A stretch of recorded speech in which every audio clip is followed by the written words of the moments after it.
আসসালামু আলাইকুম। Hello guys, দেখেন আজকে আমি ভাপা পিঠা বানাবো। প্রথমে ডোটা করে নিয়েছি, তারপরে যে চেলে নিব হালকা হালকা করে, যে চেলে চেলে নিয়ে তারপরে এখন পিঠা বানাই। এখানে আমি নারিকেল করে রেখেছি, এখানে মিঠাই করে রেখেছি। ভাপা পিঠা বানাইতেছি আজকে। বিসমিল্লাহ।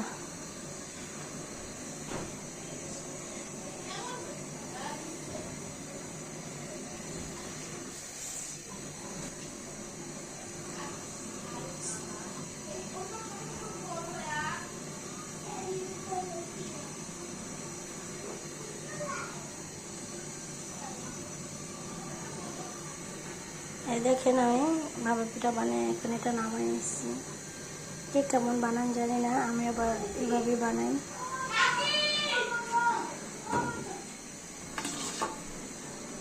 এই যে প্রথমে আমি এটা দিয়ে মানে একটা বাটি দিয়ে প্রথমে আমি কিছু গুঁড়ি দিয়ে দিব, তারপরে একটু মিঠাই দিয়ে দিব, তারপরে নারকেল দিয়ে দেব, তারপরে আবার আমি এটার ভিতরে গুঁড়ি দিয়ে দেব।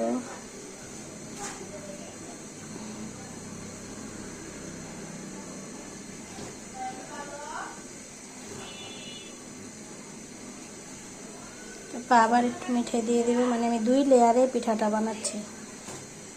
ওকে, মিঠাই পরিমাণ মতো যে যেমন খান।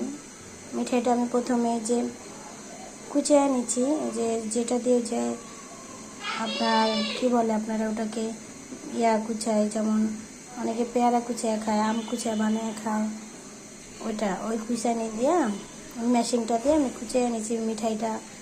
এবং এই যে নারিকেলের হাত কোরানি আছে, ওই কোরানি দিয়ে আমি নারিকেল কুড়াইছি। আবার এর প্রথম লেয়ারে এটা, ওই দ্বিতীয় লেয়ার এটা, হ্যাঁ দ্বিতীয় লেয়ারে দিয়ে দিলাম।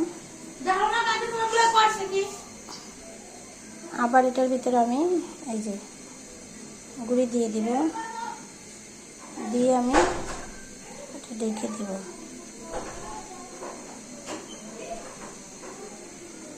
হয়ে গেছে। এখন এটাকে একটু চেপে চেপে দিতে হবে। চেপে চেপে দিতে হয়।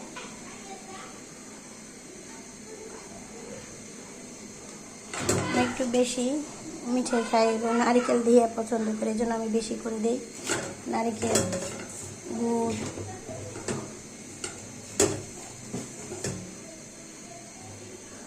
তিনটার ভিতরে আমি আবার দিয়ে দিব।